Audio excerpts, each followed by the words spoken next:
A projectile is fired from ground level with a velocity 500 meter per second at 30 degree to horizontal. Find the horizontal range, the greatest height, and the time to reach the greatest height. पहिला यसका given भ्यालुजहरु हेरौं। Initial velocity दिएको छ, यसलाई मैले u भनेर लेख्छु, 500 meter per second. त्यस्तै गरेर एंगल अफ प्रोजेक्सन दिएको छ, theta equal to 30 degree to the horizontal. अब यसको फिगर बनायो भने कस्तो हुन्छ भन्दा यसरी सेम लेभलको ग्राउन्डबाट प्रोजेक्ट गरेर सेम लेभलको ग्राउन्डमै ल्यान्ड गरेको छ र यसको u को डाइरेक्सन यसरी देखाउन सकिन्छ। थीटा यहाँ छ 30 डिग्री अनि यसको फाइनल पोजिसन यो यहाँदेखि यहाँसम्मको डिस्टेन्स r हुन्छ। त्यस्तै गरेर यो टप मोस्ट पोजिसन देखि ग्राउन्ड लेभल सम्मको परपेन्डिकुलर डिस्टेन्सलाई चाहिँ हामीले h म्याक्स भन्छौं अथवा म्याक्सिमम हाइट। त्यस्तै गरेर अर्को यसले निकाल्न भनेको भ्यालु भनेको h म्याक्स सम्म पुग्न लाग्ने टाइम हो। यिनी पोइन्टहरुलाई नोटेसनमा लेखौं हामीले a b c र यसलाई मैले d भन्ने पोइन्ट लेखेँ। bd भनेको यहाँ म्याक्सिमम हाइट हो। अब यो प्रब्लमलाई सल्भ गर्नको लागि हामीसँग सिम्पल फर्मुलाहरु छन् जुन स्पेशल केसेसहरु कुनै पनि प्रोजेक्टाइल ग्राउन्डबाट फायर गरेर ग्राउन्डमै ल्यान्ड भएको कन्डिसनमा हामीले ती फर्मुलाहरु युज गर्न सक्छौं। जसको लागि होरिजोन्टल रेन्जको फर्मुला छ r = u square sin 2 theta by g। u भनेको इनिशियल भेलोसिटी हामीले दिएकै छ 500 स्क्वायर अनि sin 2 * 30 एंगल अफ प्रोजेक्सन 30 दिएको छ। g को भ्यालु हामीले 10 लिन सक्छौं। अनि यसलाई क्याल्कुलेसन गरे भने यसको भ्यालु हुन्छ 21651 मिटर। त्यस्तै गरेर हामीले म्याक्सिमम हाइट चाहिँ h max = u square sin square theta by 2g भन्ने फर्मुलाबाट निकाल्न सक्छौं। 500 स्क्वायर * sin 2 * 30 डिग्री यसको होल स्क्वायर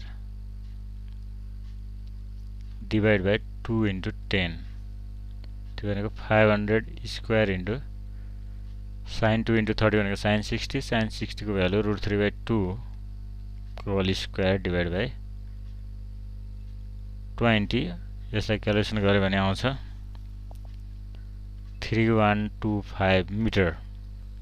त्यस्तै गरेर टाइम अफ फ्लाइट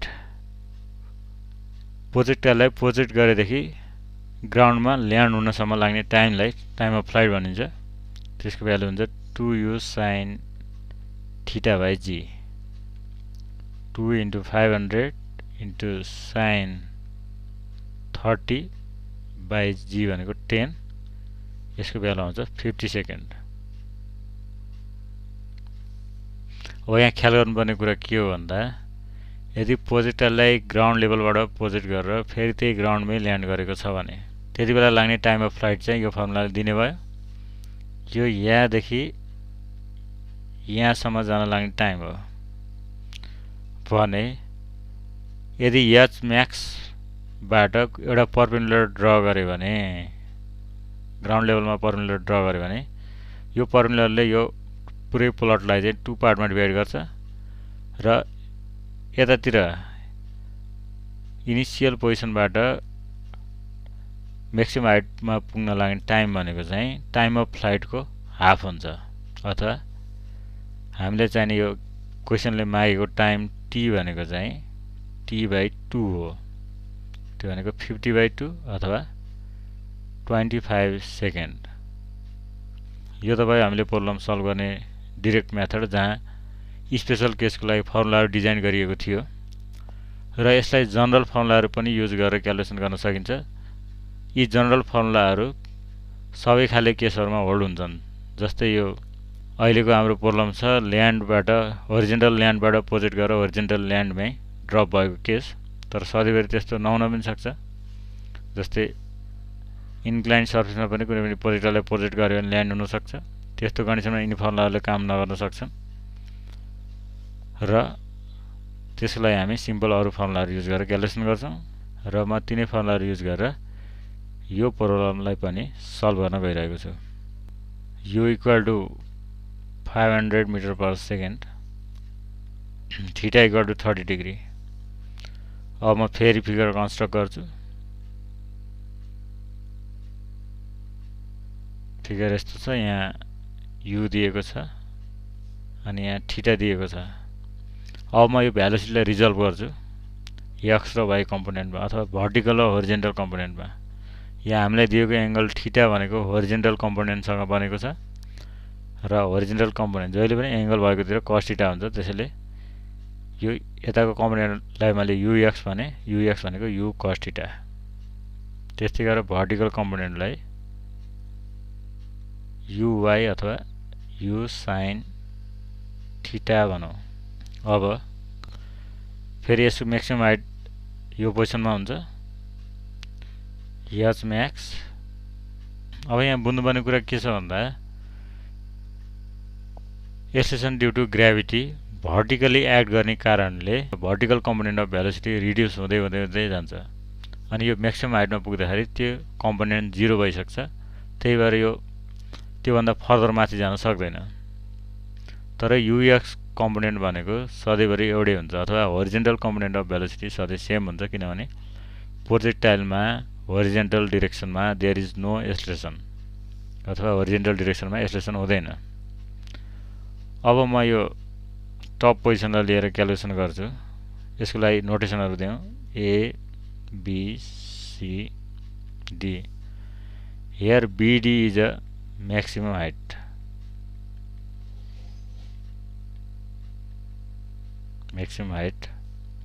यसलाई h max भनौँ। म यही bd लाई आधार लिएर पहिला म्याक्सिमम हाइट कति छ भनेर लिन्छु। त्यसको लागि मसँग फर्मुला छ, जनरल फर्मुला छ, v square is equal to u square plus 2as। यो फर्मुलालाई म भर्टिकल कम्पोनेन्टहरुमा मोडिफाई गर्छु।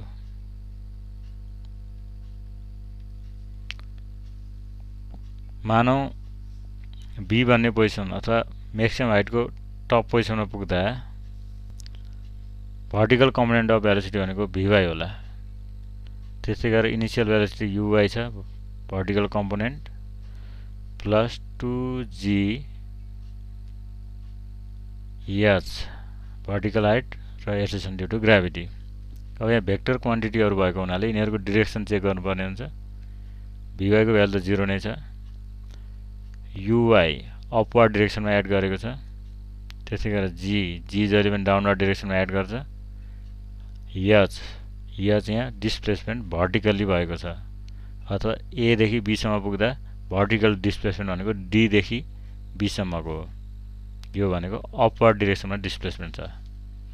त्यसैले मैले यदि g लाई पोजिटिभ लिएँ भने uy र h लाई नेगेटिभ लिनुपर्छ, यदि g लाई नेगेटिभ लिएँ भने uy र h लाई पोजिटिभ लिनुपर्छ। vy को भ्यालु 0 छ, uy भनेको u sin थीटा, त्यस्तै गरेर 2gh अथवा h भनेको माइनस u sin थीटा को whole square divide by 2g minus u भनेको माइनस 500 sin 30 को whole square divide by 2 into 10 500 sin 30 को भ्यालु 1/2 हुन्छ अनि त्यसको भ्यालु आउँछ 250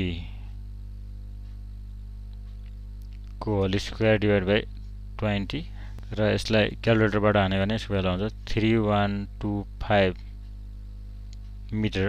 यहाँ माइनस साइन पनि देखिन्छ। माइनस साइन किन देखिएको भन्दा मैले g लाई पोजिटिभ लिएको छु, g लाई पोजिटिभ लियो भने h र uy को भ्यालु नेगेटिभ आउँछ।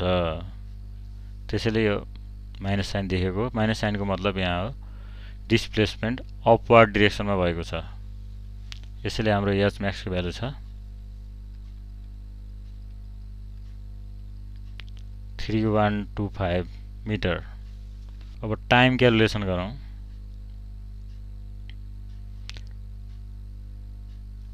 यता uy यो u अनि यता ux हाम्रो यहाँ थीटा एंगल छ अनि यहाँसम्म पुग्दा लाग्ने टाइम कति भनेर हेरौँ भर्टिकल हाइट एचिभ गर्न लाग्ने टाइम कति भनेर हेरौँ त्यसको लागि हामीसँग फर्मुला छ v equal to u plus at म यो फर्मुलालाई भर्टिकली मोडिफाई गर्छु vy is equal to uy plus gt or t equal to vy minus uy by g vy भनेको 0 छ माइनस uy भनेको माइनस 500 sin 30 by g भनेको 10 यसलाई calculation गर्दा 25 सेकेन्ड आउँछ अब यहाँ ख्याल गर्नुपर्ने कुरा के छ भन्दा यसलाई यहाँदेखि यो पोजिसन म्याक्सिमम हाइटसम्म पुग्न लाग्ने टाइम भनेको 25 सेकेन्ड आयो